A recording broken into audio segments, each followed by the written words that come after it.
Taylor Lapillus a l'opportunité de rebondir de son revers et venger au passage Tom Duquesnoy en affrontant Cody Stamann, un athlète qui est déjà entré dans le top 15 de la division et qui a affronté de très très gros noms au cours de sa carrière.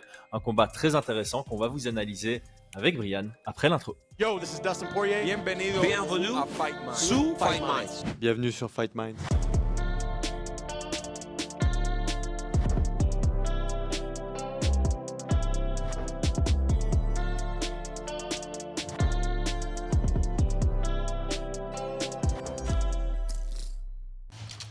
Paris sur le MMA avec Unibet. Quelle sera l'issue du combat? Une soumission? Un KO? Paris sur l'appli numéro 1 avec Unibet. 100 € de bonus sur ton premier pari. Brian, je sais que tu aimes bien ce genre de combat pour Taylor Lapillus, je m'explique. Il vient de perdre contre Basharat, qui l'a mis au sol 5 fois avec un contrôle cumulé de 7 minutes. Cody Stamann est un profil plutôt lutteur, dont le chemin le plus clair vers la victoire, selon moi, est en exploitant son background de lutte. Vois-tu donc ça comme une opportunité pour Taylor Lapillus de prouver à l'UFC qu'il a bossé sur le blueprint pour le vaincre? La question, elle est longue. La question est longue. Cody Stamann, effectivement, a un profil lutteur, mais je trouve qu'il l'utilise de moins en moins. Et je ne sais pas s'il va choisir la lutte contre Taylor Lapillus. Tu vois. Je ne suis pas sûr. Sur ses derniers combats, alors déjà, il n'a pas eu un gros taux de mise au sol de takedown, tu vois. Il a un pourcentage de takedown qui est relativement faible. Et je me pose la question si on n'est pas influencé, nous, Français, par le combat qu'on a de référence avec Cody Stamann, qui était contre Duquesnoy. Tom Duquesnoy. Tom Duquesnoy, il le met 4 fois au sol sur 5. Et sur ces derniers combats, on est plutôt sur du 25% de mise au sol. Un takedown sur 4 ou sur 5, tu vois. Ouais. Donc, oui, effectivement, comme ça, sur le papier, ça semblerait être le blueprint. Mais moi, je pense plutôt que l'UFC voilà, leur dit, les gars, débrouillez-vous. on garde celui qui gagne, tu vois. Ah, ouais. C'est pas impossible. On garde celui qui gagne, avec pour moi quand même un avantage sur ce combat, clairement pour Taylor Lapillus. On va en parler. Comme d'habitude, enfin comme les nouvelles habitudes, on garde les pronostats pour la fin. Mais intéressant de t'entendre dire ça maintenant. Commençons par parler de Cody Stamann. Évidemment, la plupart de notre audience connaîtront bien mieux Taylor que Cody. Donc on va décrire l'Américain. 21 victoires, 6 défaites, une égalité en carrière. Il est arrivé à l'UFC à 13 victoires pour une défaite et il était pas mal redouté quand même en début de carrière. Après 3 victoires, dont celle contre Duquesnoy, qui était un très chouette combat à regarder, je trouve. Il s'est heurté au Suloev Stretch signé Aljamain Sterling, le même soir que Zabit Magomedsharipov a placé le sien. C'était le 2e et le 3e de l'histoire de l'UFC. Ensuite, il a une victoire, puis une égalité contre Song Yadong. Ensuite, une autre victoire contre Brian Kelleher. Et puis, il y a sa mauvaise passe où il perd contre Rivera, Dvalishvili et Saïd Nurmagomedov. Rien de honteux par rapport aux 3 noms face auxquels il a perdu de suite, là. Et depuis, il a 2 victoires, 1 défaite. Ça lui fait un palmarès de 7 victoires, 5 défaites et une égalité à l'UFC en ayant affronté vraiment de bons gars. Comme on l'a dit, il y a Sterling, Dvalishvili, Saïd Nurmagomedov dans le tas. Et il a pris son expérience contre le gratin de la division quand même. Comment est-ce que tu décrirais son style de combattant, ses forces et ses faiblesses? Force, bon... C'est un combattant plutôt petit pour la KT, enfin petit pour la KT, non. Petit et trapu. Droitier, qui a une lutte relativement correcte. Mais en fait, c'est plutôt une sorte de petit bulldozer, tu vois. Donc il va chercher à boxer, mettre au sol. Moi, je le trouve pas incroyable hein, sur le contrôle. Sa manière de combattre. Mais je trouve qu'il manque un petit peu de... Tu vois, il manque une colonne vertébrale dans son jeu, tu vois. Ouais, c'est le genre de combattant qui repose uniquement sur ses compétences et qui n'a pas de direction stratégique. Plutôt physique. Ouais, c'est ça. Ouais, plutôt physique, plutôt compétences physiques. Je pense qu'il est assez physique, quoi. Ouais. Donc il faut s'en méfier, hein, parce qu'il met au sol. Je pense qu'il frappe de manière puissante. Mais tu vois, contre Nurmagomedov, il arrive, il met directement la pression et puis il finit dans un étranglement. Et sur les combats suivants, il est beaucoup plus mesuré. Et je trouve que c'est pas forcément une très bonne solution pour lui. parce que sa victoire suivante, la victoire qui a suivi celle contre Saïd Nurmagomedov, pour moi, il perd ce combat, tu vois. C'était contre Lacerda? Non. Ouais, Lacerda. Ouais, c'était chaud. Contre Luan Lacerda, il perd.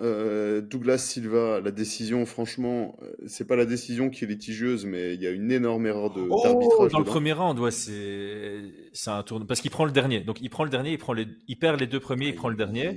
Et le premier. Le dernier, ça aurait pu être un 18. Hein. Ouais. Il le knockdown salement. C'est vraiment solide. Ça, on doit parler d'ailleurs. Hein, il a l'air d'avoir un. Il est bon dans la fatigue. Je dirais ça comme ça. Comme beaucoup de lutteurs, Ouais. il est bon dans la fatigue. Donc le troisième round est dangereux contre lui.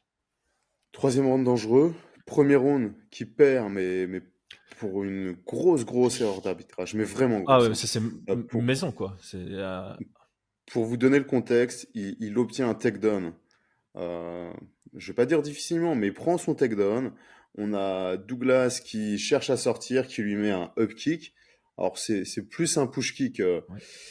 L'arbitre, plutôt que de dire on continue, stoppe la situation, fait lever Douglas, le prévient que s'il recommence, il prendra un point de pénalité et reprend le combat debout.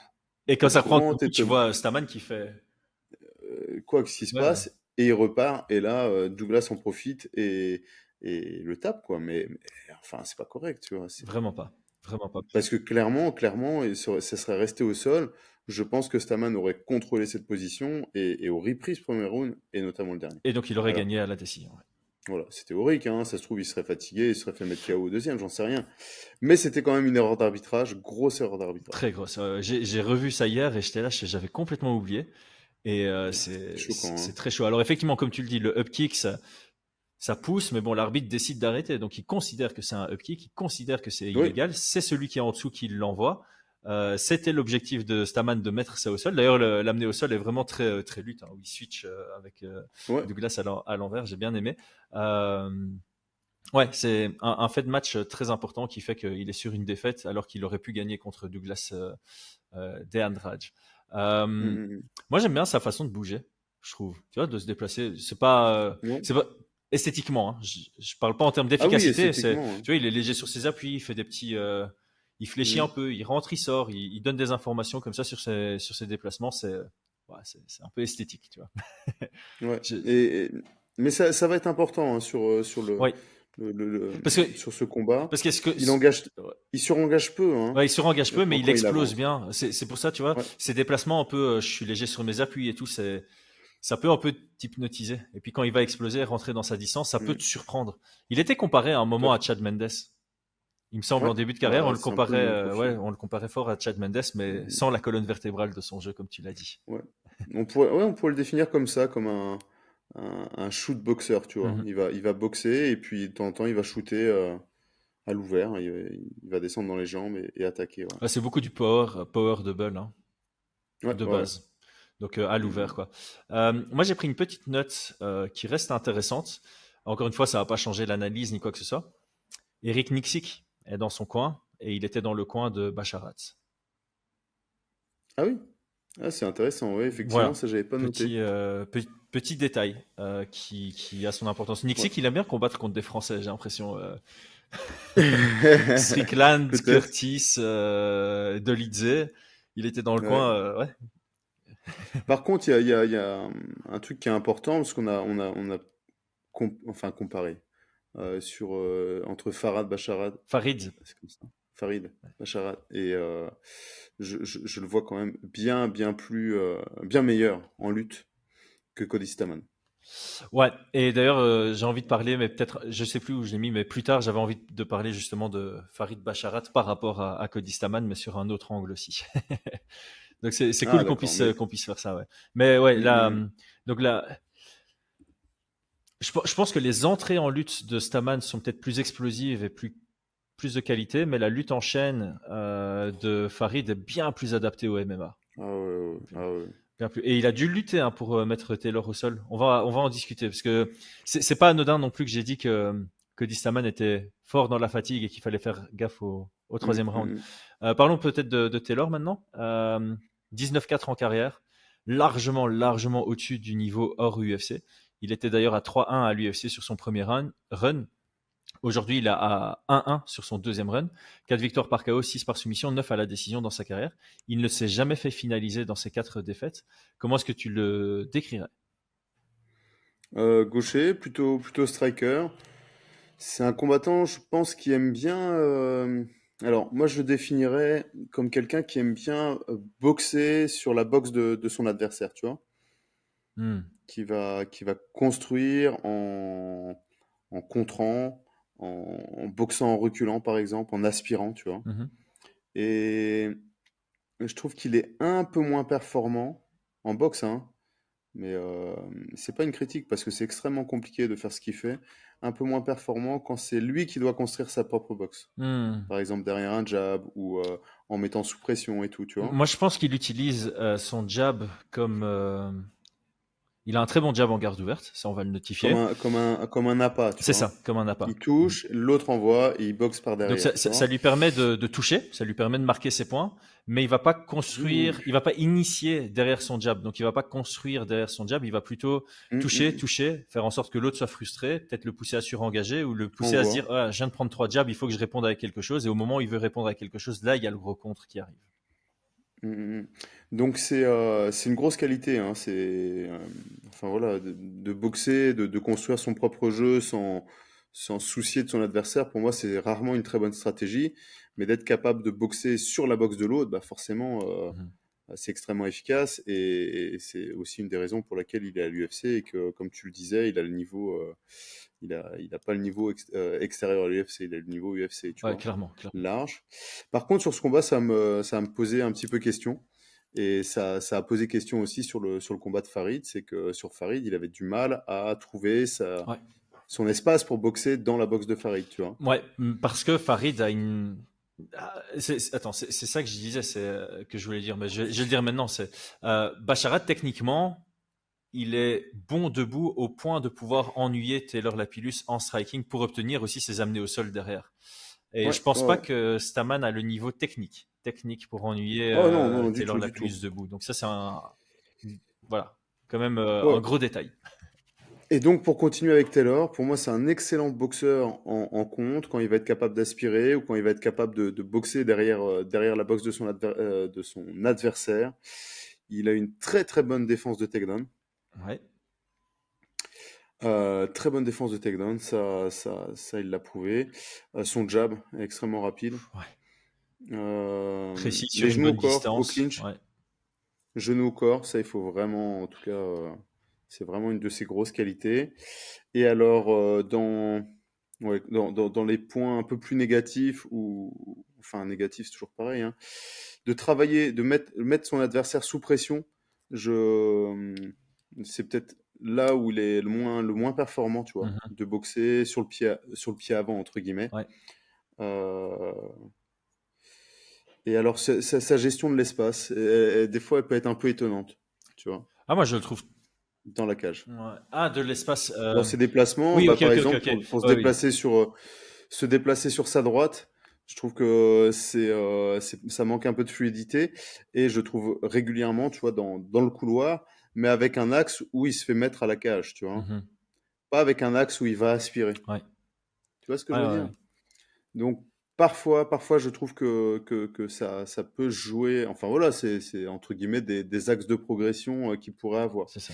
Parce que sa défense en lutte est très bonne à la cage, mais je pense qu'il pourrait éviter cette situation en étant un petit peu plus à 45 degrés pour pouvoir boxer en reculant Ouais. dans ce couloir un peu dangereux, tu vois. Et je voulais peut-être approfondir un peu ce sujet de la lutte défensive. Je te rejoins comme quoi il est excellent défensivement. Il a vraiment une très bonne agilité avec ses hanches, ce qui est très Mhm. ennuyant pour pouvoir l'amener au sol. Contre Basharat, j'ai l'impression que il a peut-être un peu trop confiance dans sa lutte défensive et il défend peut-être un peu trop tard. Une des premières tentatives d'amener au sol de Basharat, c'est il vient chercher la single à l'ouvert et tu vois un Taylor Lapillus qui est plus en mode je vais t'empêcher de progresser plutôt que je vais sortir ma jambe et reset une distance de pied-point. Et par conséquent, on a un Basharat qui le pousse à la cage et puis qui commence à chaîner sa lutte.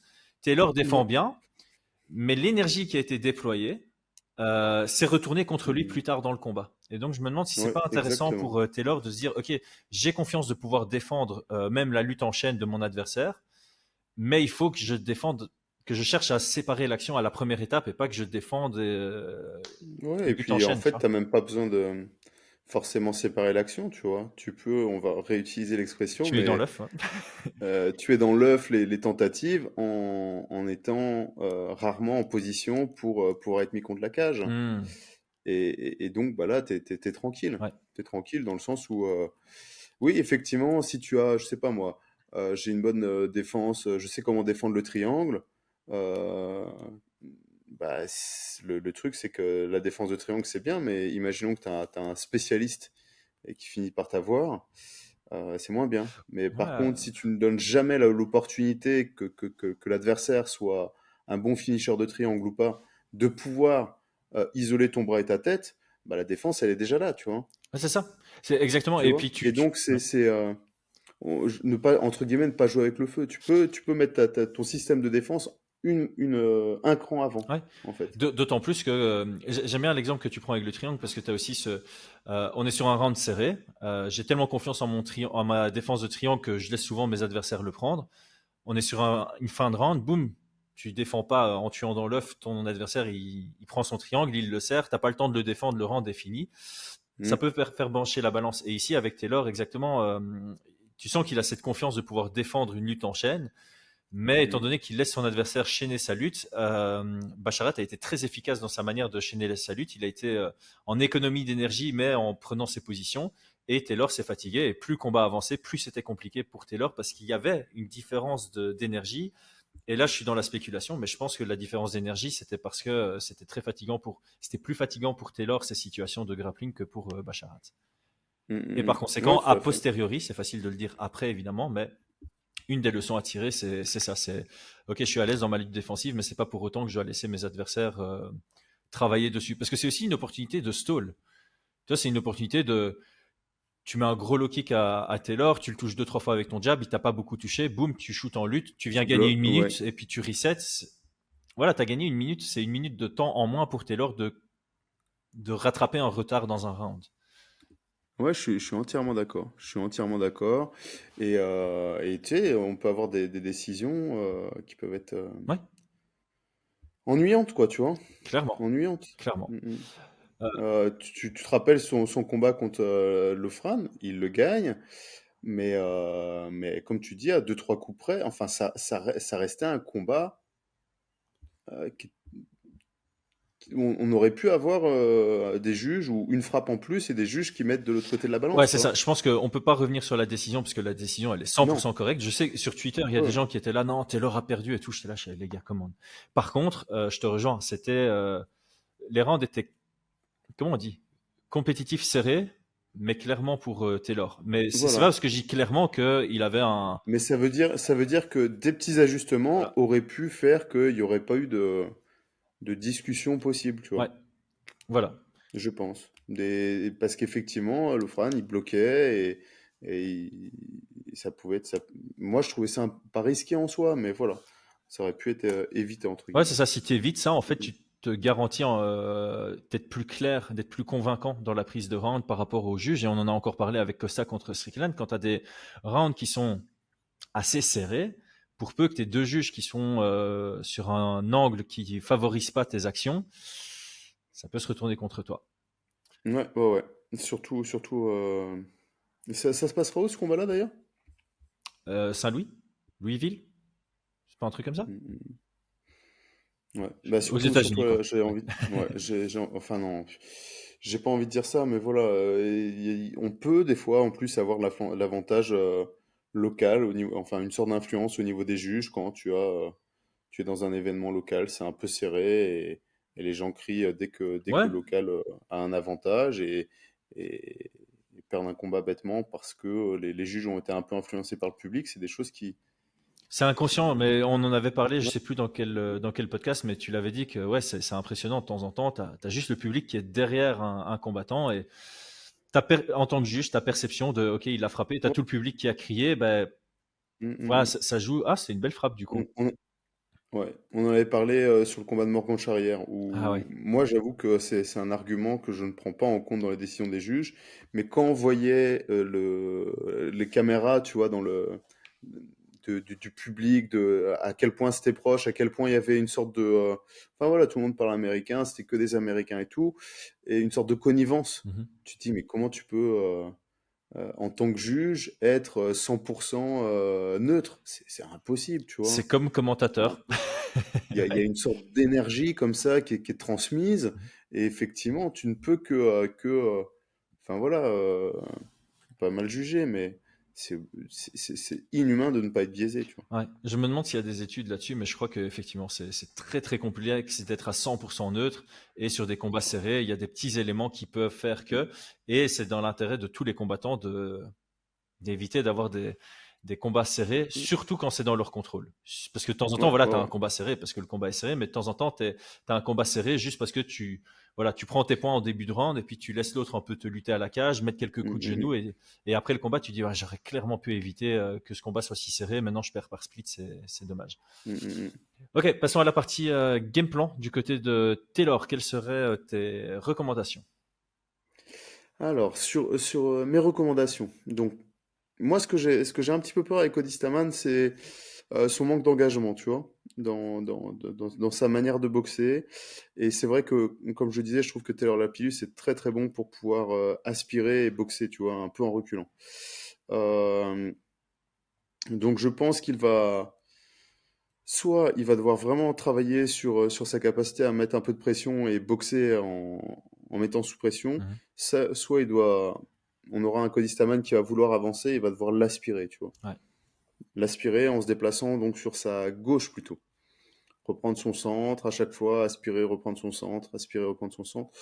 Euh, je pense qu'il doit éviter de se retrouver trop dos à la cage. Mhm. Parce qu'effectivement, Cody Stamann attaque et est plutôt à l'aise à attaquer à l'ouvert, mais je pense que c'est très énergivore d'attaquer en lutte à l'ouvert, tu vois. Ouais. Ouais, et puis quand tu es dos à la cage, encore une fois, c'est des opportunités pour ton adversaire de se dire, ok, tu sais quoi, je commence un tout petit peu à fatiguer, boum, je fais un cross, je viens de coller à la cage, je prends mon clinch, j'envoie quelques genoux dans les jambes, le temps de me reposer un peu, et puis je sépare l'action. Voilà. Voilà, surtout que je pense qu'il y a encore le fantôme Saïd Nurmagomedov où il a mis de la pression, il a attaqué à la cage, il s'est fait étrangler. Donc je le vois plus vouloir obtenir ses takedowns à l'ouvert, tu vois. Ouais, ouais, clairement. Euh, il doit être vigilant sur l'explosivité aussi de Staman, je pense. Mais Sur l'explosivité en boxe, en tu parles, boxe, ou ouais, ouais. en lutte? Staman, je trouve qu'il combine encore assez bien. Tu vois, il explose, il va envoyer des fois des 1-3-2, Mm, mm, mm. des combinaisons Ouais, boxe ouais, bien, ouais. bien, voilà, clean et qui peuvent être dangereuses si t'es pas vigilant et si tu te laisses un peu Ah ouais, ouais, ouais. endormir par le combat. Donc, il doit être très vigilant là-dessus et bien, bien gérer sa distance. Et je pense que c'est aussi, Par contre, ouais, vas-y. par contre, je pense qu'il doit ne pas trop être vigilant sur les entrées en takedown à l'ouvert, tu vois. Il doit C'est le pas genre de gars qui surréagir. pourrait Ouais, c'est feinter, ça, c'est ça. et reboxer Bah, derrière, tu on l'a vois. comparé à Mendes. Mendes, Ouais, sa ouais, ouais. feinte, elle est connue, hein, sa feinte de Mm. takedown contre Aldo dans la revanche, et puis il remonte en uppercut Ah dans le ouais, premier ouais, il round. remontait, ouais. C'est Donc beau. pour moi, il a plus intérêt à défendre la lutte au contact. Ouais. Se projeter en arrière pour pouvoir laisser une seule jambe, par exemple, et aller à la cage s'il le faut. Mhm. Mais défendre la lutte en reculant, en fait. Ouais. Ouais, en plus, Staman est plus à l'aise sur les doubles que les single legs. Donc, si tu laisses une jambe, Ouais, c'est pas ouais. trop grave, je pense, contre Staman. Non, non, non. Donc, ça peut même être un genre de piège Mm, de le mm, mm. faire. Euh, Volume, ouais. le jab devant les yeux. Volume, Euh, frustré avec son jab, je pense que ça peut être ouais, intéressant. Ouais. ouais. Je pense que le jab, ça peut être vraiment un élément important. Mhm. Enfin voilà, il faut quand même avoir en tête que Cody Stamann, je ne pense pas qu'il va s'entraîner en boxe anglaise, tu vois. Il fait du MMA, pur MMA. Il s'entraîne avec des combattants de MMA qui n'envoient pas un volume aussi important en boxe anglaise, tu vois. Mhm. Quand tu dis le Et jab devant les yeux, c'est ce que tu avais conseillé aussi à Royval contre Pantoja, c'est des jabs que tu envoies pas spécialement pour toucher, juste pour avoir de l'information, pour un peu Ouais, ennuyé, ouais, perturbé, perturbé, ouais. tu frappes, tu varies un peu ta puissance de frappe. De temps en temps, c'est un jab qui vient juste devant les yeux et puis t'es plus là. Et puis quand ils pensent que c'est uniquement des flicker jabs, à un moment, tu frappes un peu plus fort dans le nez, tu vois. Mhm. Et mettre beaucoup d'informations et après commencer à travailler avec son in and out.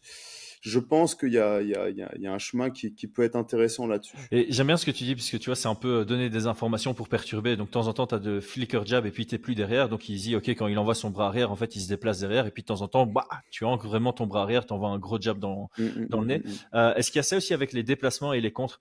Je pense qu'en début de combat, c'est intéressant pour Taylor de ne pas être derrière cette ligne noire pour pouvoir désengager, montrer que, enfin, donner l'impression à Staman qu'à chaque fois qu'il veut engager, il va désengager. Et puis, de temps en temps, voilà. Ne plus désengager, ancrer ses pieds et chercher le contre, notamment le genou anticipatif. Je pense que ça peut. Tu vois, tu as dit que Ouais. Taylor avait de très très bons genoux. Je te rejoins à 100% Au là-dessus. clinch, hein, Ouais, mais pas c'est forcément antipathique, mais au clinch, bah, il a le KO contre Demar ouais, Tépénian, mais hein, c'est comme ça. ça, Mais hein. donc un Staman qui commence à surengager, c'est pas vraiment un genou anticipatif, mais tu le laisses surengager, tu te retrouves au clinch et dans la première seconde du clinch, tu envoies un genou un peu à la kickboxing. Tu vois, c'est vraiment très Mm, rapide au mm, clinch. C'est avant même de mm. Ouais. travailler la position, parce que travailler la position au clinch contre un Staman qui justement est un ancien lutteur, est bon dans la fatigue. Ça risque d'être plus énergivore pour Taylor. Pour moi, je serais plus sur clinch. On prend le single collar tie pour ennuyer le lutteur. On envoie sa frappe, on désengage. Quoi. Le single collar tie? Ouais, pour, Dans quel sens? bah, pour rester haut sur le clinch, pour empêcher de.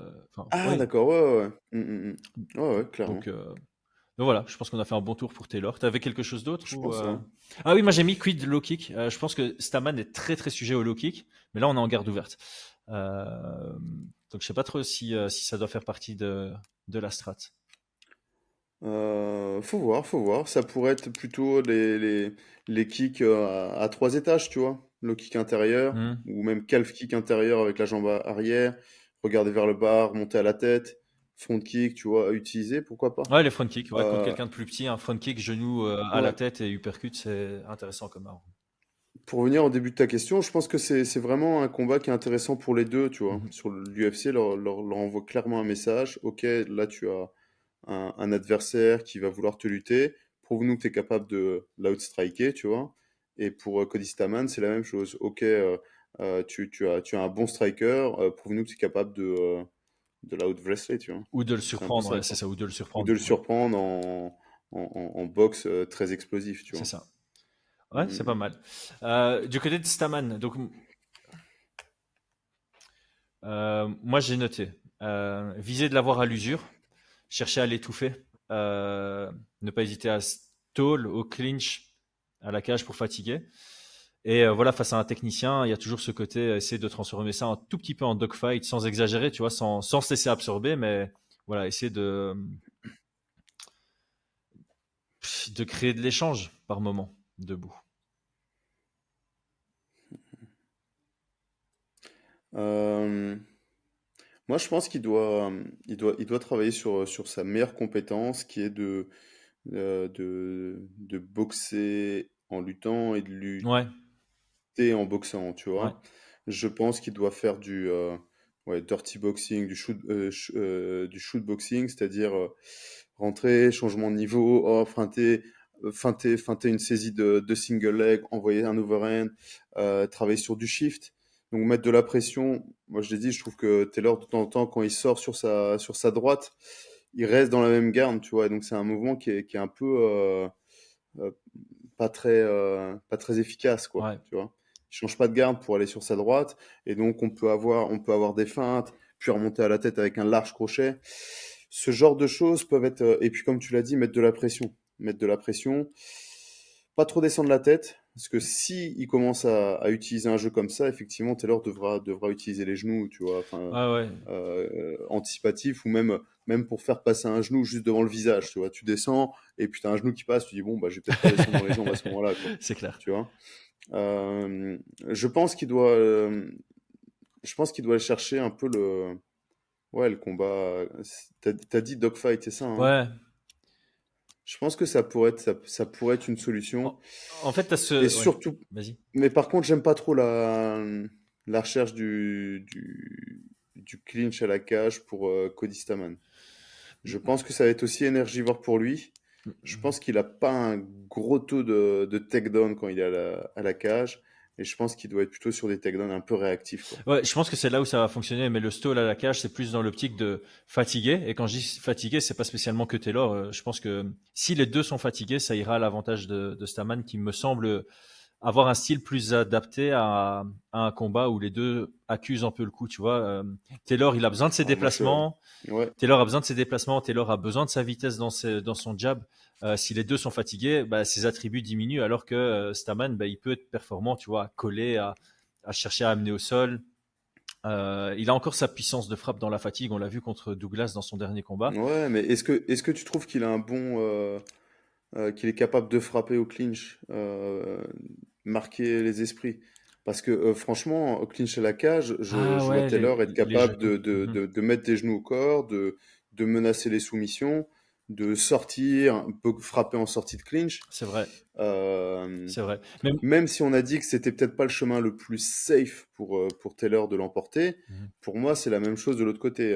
Cody Stamann, il peut se dire, Loughlin a essayé de faire la même chose, bah, il a perdu en faisant ça, tu vois. Ouais, moi, dans ma stratégie, pour Taylor, j'ai prendre le 1 et 2, et pour Stamann, j'ai prendre le 2 et 3. Et donc, pour moi, le premier round de Stamann, ça doit être investir dans le 2 et 3.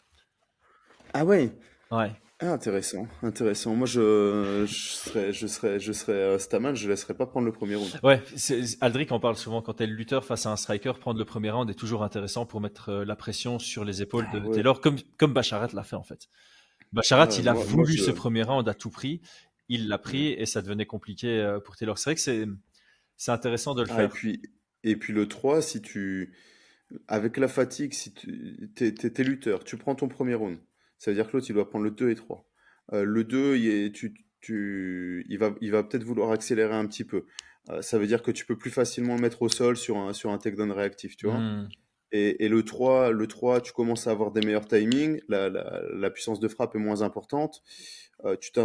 Imaginons que dans un scramble, tu prends le dos, tu t'installes et tu dors, tu vois, et puis Ouais, tu gagnes ton combat, ouais quoi. 1-3, c'est intéressant aussi dans ce cas-là. Un 3 j'aime bien, moi, Ouais. Pour personnellement, Saman, ouais. pour Cody Stamann, Mhm. ouais.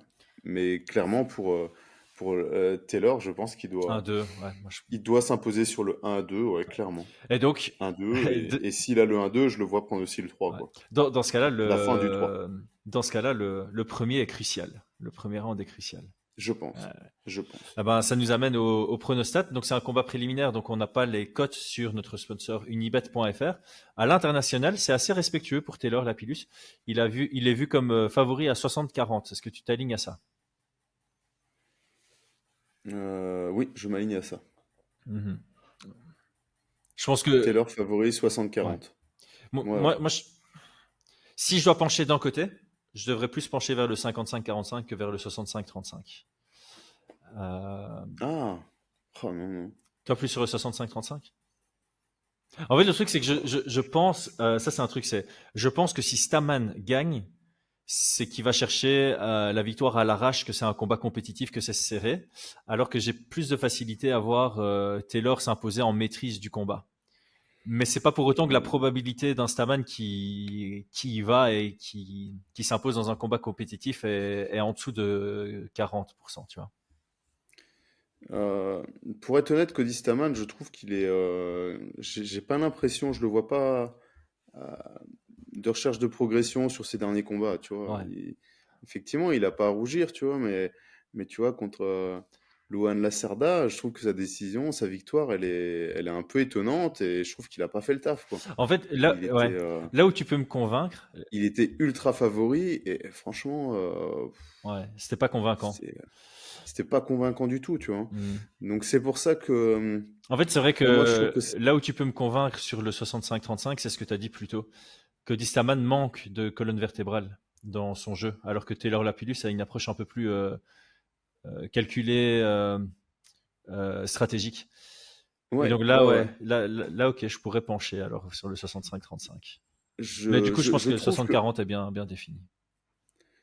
en regardant les combats, je trouve que c'est un très bon combat pour Taylor. Je le vois favori.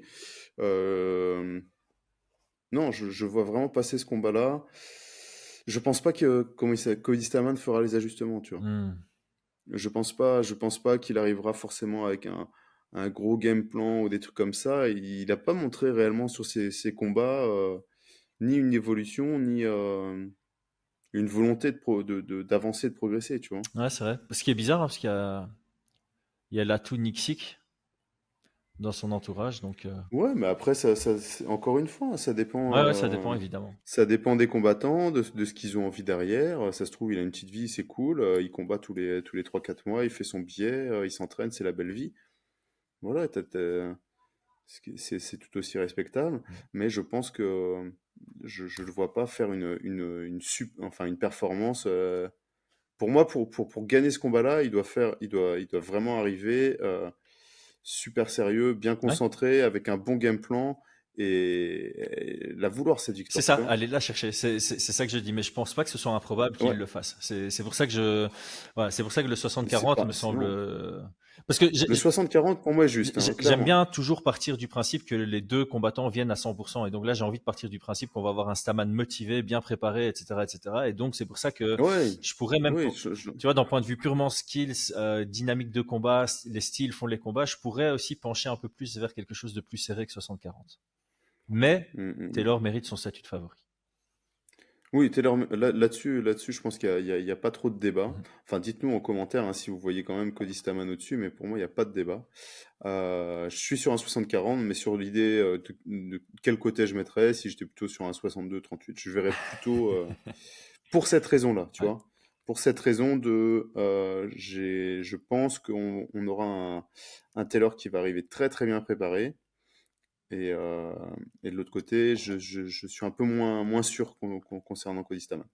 Voilà. Ok. Pronostic. On va pas être biaisé. Si tu t'alignes sur 60-40, c'est Taylor. Donc la question, c'est plus décision ou le TKO? Non, parce que j'allais dire Taylor par KO, TKO, tu vois. Mais c'est pour ça que je dis on va pas être biaisé. Moi, je vois Taylor à la décision. Je serais pas surpris s'il y a un petit genou là au foie qui passe bien dans ce combat. Mais je crois que voilà, s'il faut jouer sur les probabilités, le chemin le plus clair, le scénario le plus probable selon moi, c'est un Taylor à la décision dans une maîtrise assez flagrante, surtout dans le 1 et 2. Je pourrais voir le 29-28 pour Taylor avec le 3 avec un. Ouais, ou alors au deuxième round, il met au sol et puis. Pour moi, ça serait plutôt une décision, mais je pourrais voir un finish de la part de Taylor, quoi. Ouais, sur une gauche. Ouais, connecté. Il a déjà été mis KO Cody Stamann ou pas? Non, c'est 2 défaites par finish, c'est 2 fois soumission, notamment contre Sterling, le F stretch. Et un des combats de Taylor dans son premier run à l'UFC contre, c'était à l'UFC Berlin, j'étais sur place en plus. Sasaki, c'est possible? Contre Sasaki? Ouais, c'est possible. Le gars, il arrêtait pas de se déplacer du côté du overhand de Taylor. Ça se voyait à des kilomètres qu'il pouvait le placer. Et puis quand il l'a placé, c'était la fin du combat, quoi. Donc, il est capable de finir avec son anglaise aussi, hein, Taylor. Ouais, mais il pourrait aussi l'étrangler avec une guillotine. Hein. Ça, c'est. Il a des longs bras. Ouais, mais comme tu l'as dit, je pense que maintenant, Stamann a été suffisamment choqué par la guillotine de Saïd Nurmagomedov pour ne plus plonger avec sa tête à l'extérieur. Avec la fatigue, on sait jamais. Et puis les lutteurs. Mais la fatigue, ça va dans les deux sens aussi, tu vois. Je pense que si fatigue il y a et ça pousse Stamann à plonger avec sa tête un peu exposée, il y a aussi la fatigue de être capable de la finaliser du côté de la finish. Je sais pas. Ça pourrait être une probabilité. Ouais. Pour être honnête avec vous, c'est vrai que les lutteurs, ils font. Quand tu fais de la lutte, beaucoup de lutte, tu t'exposes quand même à des guillotines, des soumissions, tu fais pas très attention, tu descends dans les jambes, et surtout si tu t'entraînes avec d'autres lutteurs, tu vois, qui n'ont pas ces réflexes-là. Ouais. Et ça peut coûter cher, quoi. C'est clair.